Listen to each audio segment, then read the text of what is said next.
A very good morning. Thank you so much for staying with us. You are still watching the Morning Breeze, our segment of the breakfast meeting. My name is Doreen Komhanja, and this morning we will be looking at the Uganda Free Zone Authority. Of course, we'll be finding out what are free zones. We'll be finding out the legal, institution and regulatory framework, surrounding the free zones, and of course, we'll be looking at, how we can benefit, especially those, in trading at some point. So with me in studio is Mr. Richard Njabo, the Executive Director, and of course I also have Ms. Claire Kawesa, the Manager and Legal, Manager Legal and also Compliance. So I've hosted Mr. Richard Njabo before on this very issue. Claire, it will be the first time I think I'm hosting you. So I will start with Richard. First of all, Happy New Year. Happy New Year How to you. have you been? Very well. Okay. How have you been? I've been great, thank you. So free zones, what are those? Free zones are basically geographical areas which are delimited or gazetted in the sense that this area is demarcated from the country, but whatsoever comes in there for manufacturing process comes in free of import duty. This could be in the form of raw materials, they could be in the form of plant and machinery, and everything that comes in there is customs controlled. So we look at that and then say, if this is going into the manufacturing process, there will not be any import duty on it.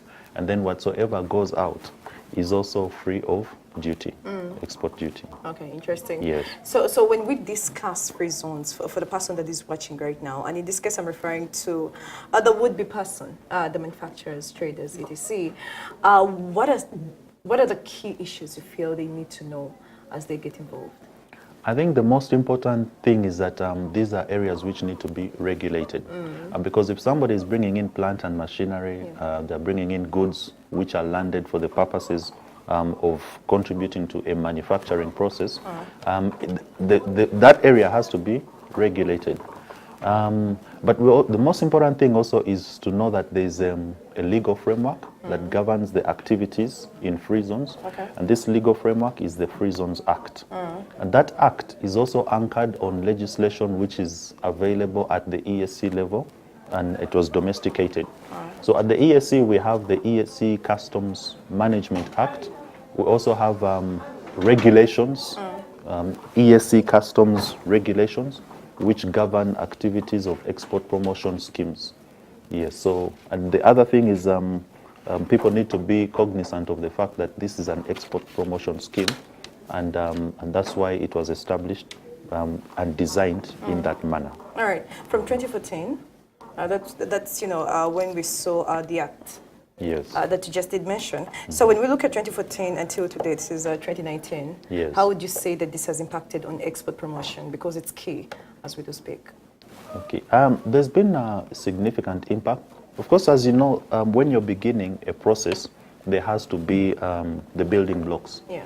So between 2014 and 2015 up to about the beginning of 2016, the building blocks were in place. We were establishing, the legal framework came first in 2014, and then later on you saw the regulatory framework coming in place about 2015, end of 2015, 2016, because we had to design that and pass that with the Minister of Finance. Okay. And then the institutional framework was established at the end of 2014. So we set up the institution in order to carry out the mandate which has been given us with the law. All right. Yeah. Now, in terms of licensing, we started the first licenses that we issued were at the end of 2016, beginning of 2017, because by then awareness had started going out. Because we undertook an awareness drive, which we are still doing, and that's when we saw the first people coming in. Okay. Since then, we've been on an upward trajectory. Oh, interesting. All right, so let me look at the first people coming in, and I'll take this to Claire. Claire, who would you say is eligible to invest in free zones? Thank you, Doreen. We have the law that establishes us, like Richard has mentioned, and in that law, you're supposed to be a business enterprise. Okay. So we expect that you're a company established in Uganda, or you could even be a foreign company, but you must be incorporated in Uganda or registered. Okay. And then you must be registered for the sole purpose of being set up in a free zone. That's what our law provides since 2014. Therefore, we expect that companies that have been set up thereafter are eligible companies to apply, and you must demonstrate that you have the capital to set up a free zone on your own, or in conjunction with others. You can be a single company, or you can come up as a joint venture and establish as a free zone. And then you must have the other criteria that we look for, like the financial ability. You must have the experience in setting up free zones, because not everybody can do a free zone. So we have a list of criteria we look at, but basically we look at entities that are established, and they can prove to us that they can competently set up a free zone and run it. Let me look at the proving. What's the criteria? The criteria, we look at the financial soundness of the company. We look at your experience. Like I mentioned, you must have some experience, and therefore we are looking at companies that have run bigger businesses before. And then we look at your ability to employ a minimum number, certain number of Ugandans, because that is key for us. We are looking at creating employment. We are looking at raising export. You must be very able to export. Okay. Actually, our law provides that you must be able to export at least 80% of your produce. Okay. And that will be exported tax-free. If All right. you intend to sell in Uganda, you will sell to a limit of 20%, And then that the will be 80% goes taxable. out? Yes. Oh, the 80% one you must go sell out. from within is taxable. Yes, that's true. Okay. All right. So when she talks about 80% of the exports, I'm trying to relate it to the number of exports we have as a country, how much we take out. And, the number continues to remain low. The last I heard, it was, 1% globally of the total, almost close to 1% globally of the total exports. So my assumption would be that we don't have many of these, in the free zone. Why is that? You have to remember that I'll go back into our history as a country.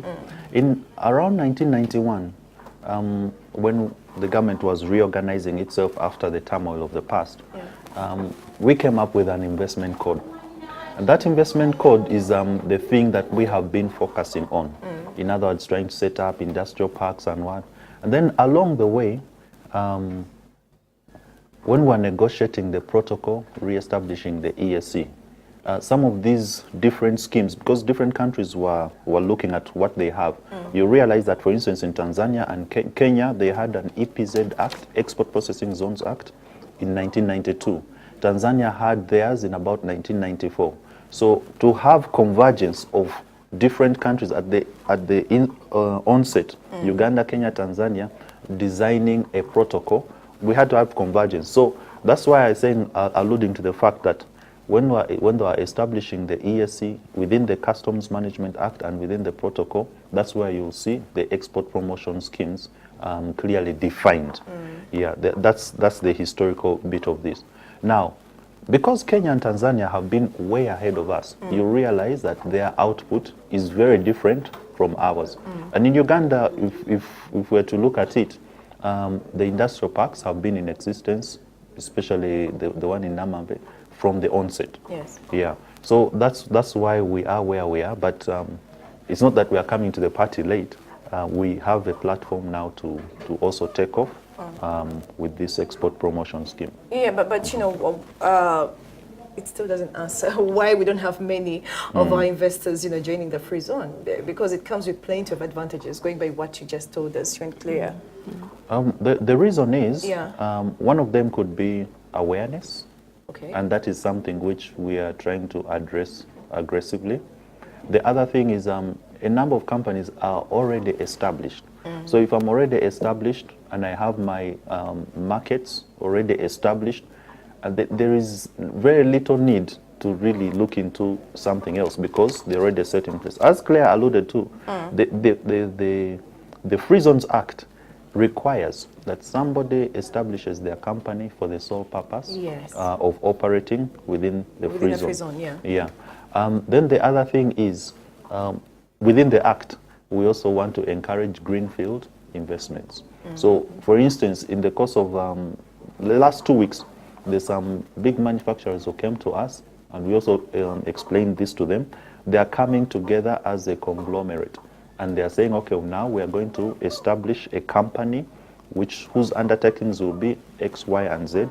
At an opportune time, we'll be able to communicate that better. But those are some of the legal requirements, because I think the framers of this law at the time, they were trying to encourage new investments within the so when I look at, the part where you say that the company must be registered or incorporated for the sole purpose of developing and operating a free zone, that's from the word go. Yes.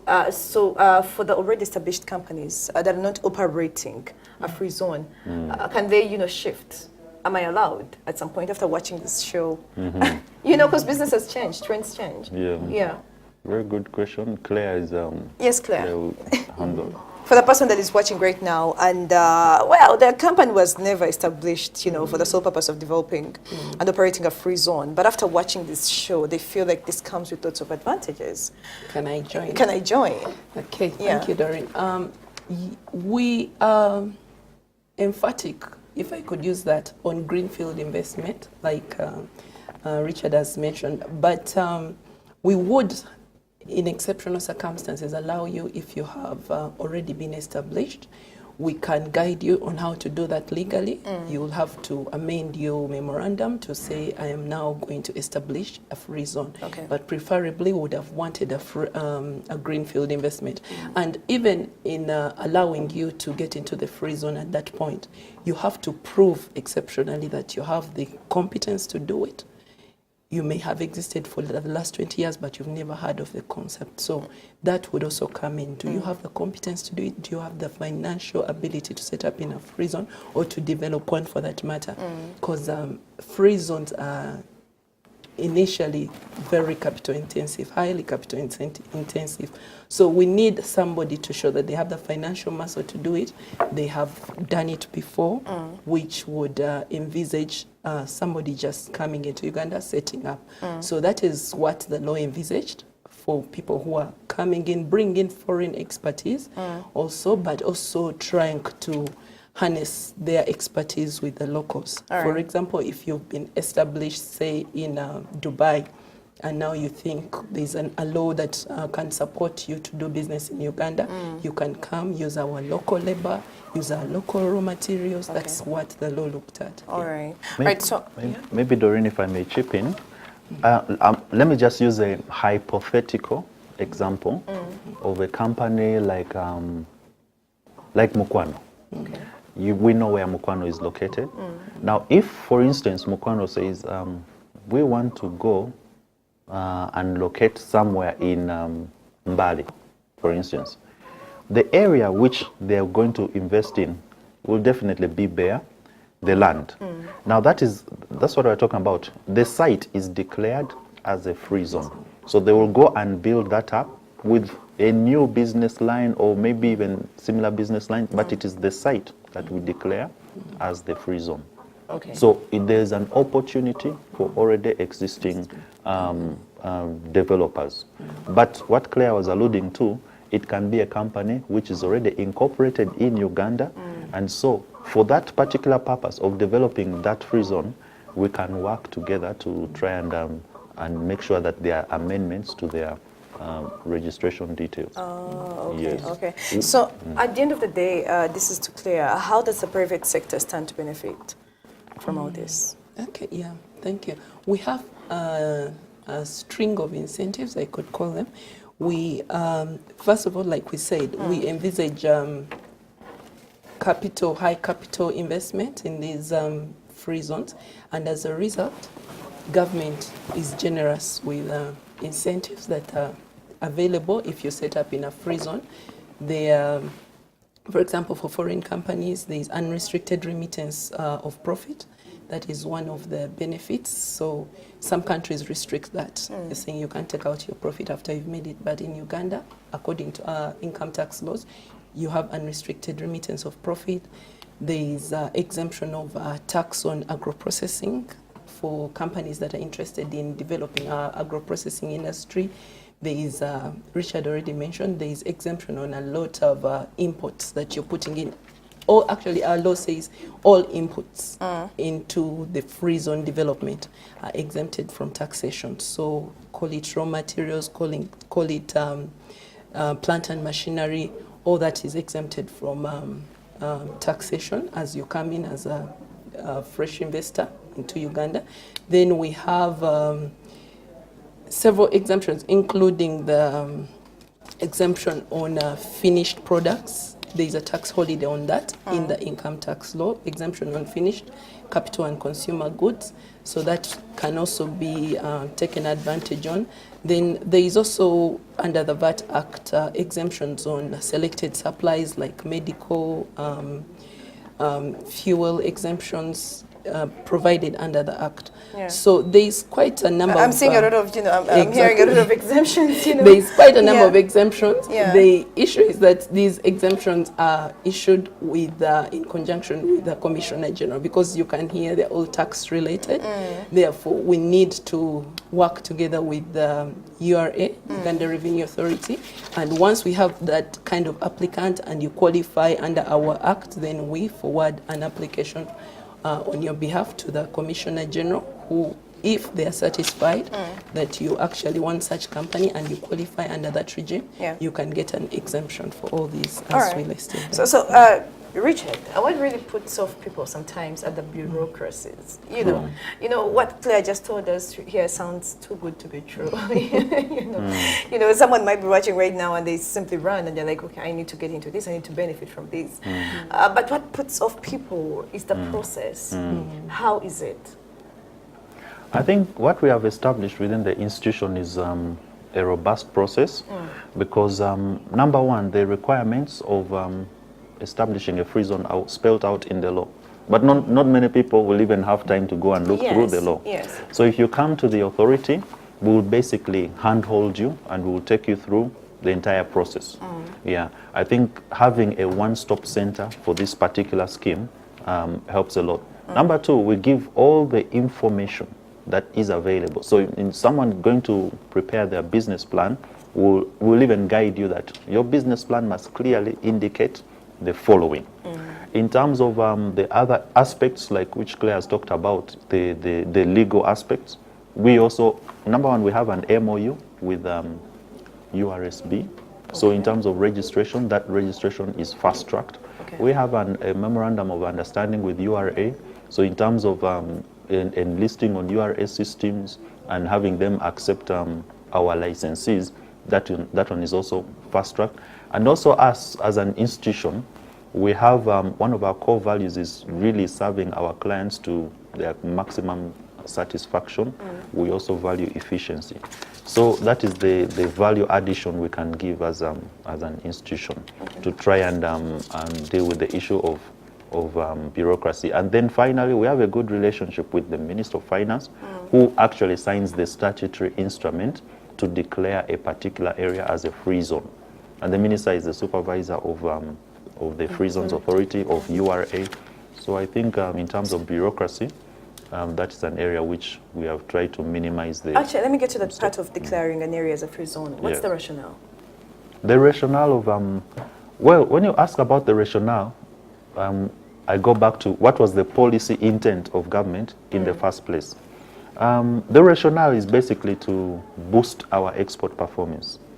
Now, then the other thing is we're a country which is looking to increase the number of jobs for our people, and you realize that within the free zones, if manufacturing activity is taking place, it means that you will need a lot of people.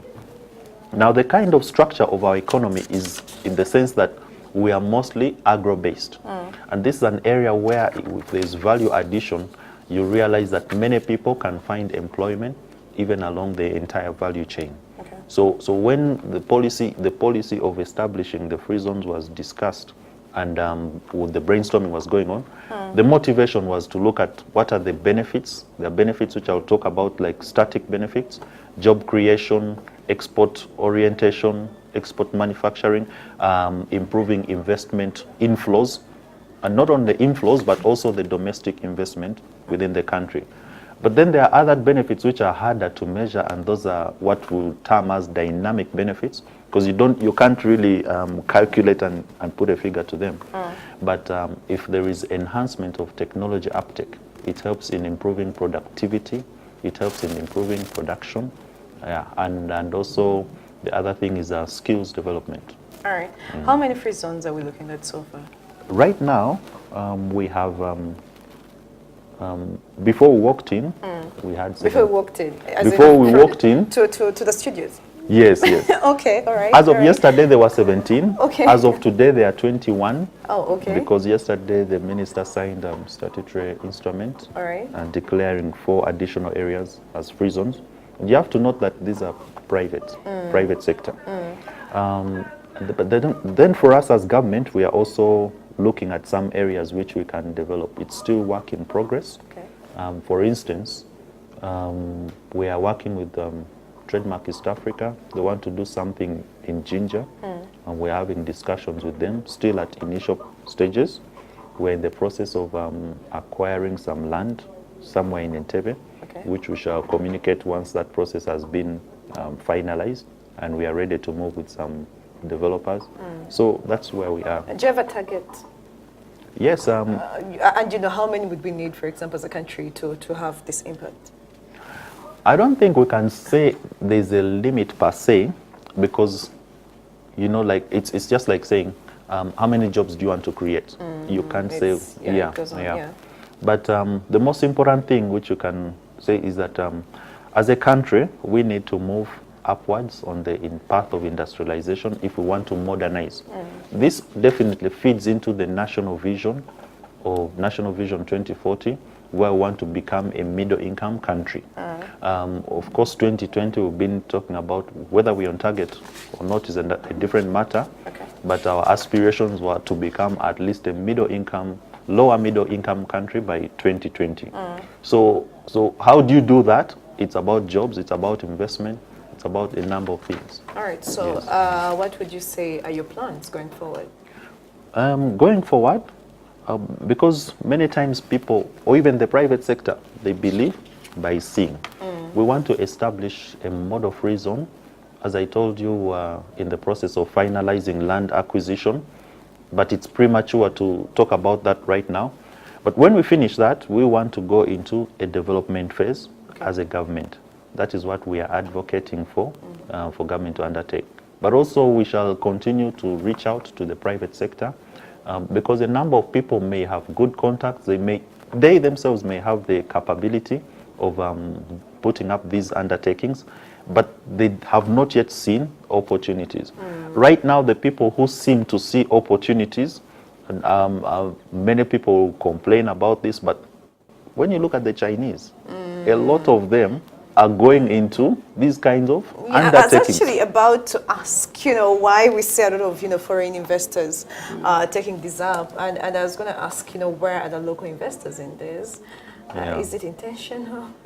No, the foreign investors have broader perspectives about development. They also have broader experiences internationally. Now, this is the level where our private sector needs to get, because ultimately the world is globalization is here to stay. It's not going to go away, even though there are some sentiments of people looking inwards like the Americans. But in a global economy, you see the Chinese will go to every country. They will scout for opportunities in every country. People in India look at opportunities in every country. So it's about the business acumen that these people have developed over a period of time. And it's no coincidence that they now seem to be at the forefront of development. Okay. Yes. And are you trying to encourage the local investors? Yes, we always reach out to the local investors through the privatization, private sector foundation. As a matter of fact, the chairman and the vice chairperson of our board of directors, by law, are from the private sector. But also a number of engagements that we have been having. We have been calling on the private sector through the Manufacturing Association, through CASITA, through PSFU, because the private sector has to be organized. Yeah, it has had limited results so far, but we still have some indigenous developers of free zones among the 21 that I was talking about. Okay. And our efforts will continue in that regard. All right, thank you so much, Richard. Finally, Claire, how do we contact you? Okay, thank you. We are found, the Uganda Free Zones Authority is found in Communications House, that's Colville Street, Plot 1, Colville Street. And we're on the 6th floor of Communications House. Okay. We are open all through the working hours, and you're very welcome. We actually encourage inquiries from the local investors, like you've mentioned. We really want to create awareness about free zones, and we encourage walk-ins. And we've had many walk-ins where people come in and ask us about the free zone concept. What is it about? We appreciate that it's very new, and we are in the process of dealing with these inquiries. So you're very welcome to approach us at our offices. We'll give you a lot of written information about free zones and to help you make your investment decision. All right. You know, you don't do this in isolation. I like the fact that Richard actually mentioned URA, URSB, because it's a process of registering a business. Correct. Do I walk in after, you know, going through the process, you know, after meeting URA, URSB and all the other bodies that I have to go through to have my business registered, or I can simply walk in and, you know, have a one-stop kind of, you know, service offered at yours? Yeah, true, correct. Yeah. We have a representation actually at Uganda Registration Services Bureau. So even if you stumbled into Uganda Registration Services Bureau just to register a company, you could get the advice to register a free zone. Even UIA, we are working in partnership with Uganda Investment Authority, and we have a desk there where you can still get advice about the operations of the Uganda Free Zones Authority. All right. Thank you so much, Claire. Richard, it's always a pleasure. Thank you so much. Can we get your final remarks to the viewers? First of all, thank you very much, Doreen and NBS, for hosting us. There's an opportunity, now I'm speaking to the private sector, the general public. Yes. There's an opportunity for people who are interested in export-oriented activities to be part of this free zone scheme, because it is well incentivized, and we are still working to make sure that we improve the environment within which the people under this scheme will be operating. But for more information, please come to our offices. We can have exhaustive discussions there, and we'll continue to reach out to the general public in this matter. You can also visit our website, www.freezones.go.ug for more information. All right, thank you so much. Mr. Richard Jebel, Executive Director, and Ms. Claire Kawesa, Manager Legal and Compliance. It's been a pleasure. And of course, to the viewers, thank you so much. We know where to find Uganda Free Zones, and of course, now we know why we actually need to, you know, ask all the questions that we do require. And like, you know, Richard, you know, and Claire put it, right now it's the foreign investors benefiting from this, but of course, we do encourage the private sector, the local investors to actually take this up, because it comes with plenty of advantages, like Claire put it. But above all, you know, speaking, you know, from a national perspective, you know, we are looking at, you know, employment opportunities, job creation, and we're also looking at, you know, promoting our exports as it is for the country if we are to indeed meet the middle income status that we are all looking at. Thank you so much for watching. My name is Doreen Komhanj. Good morning.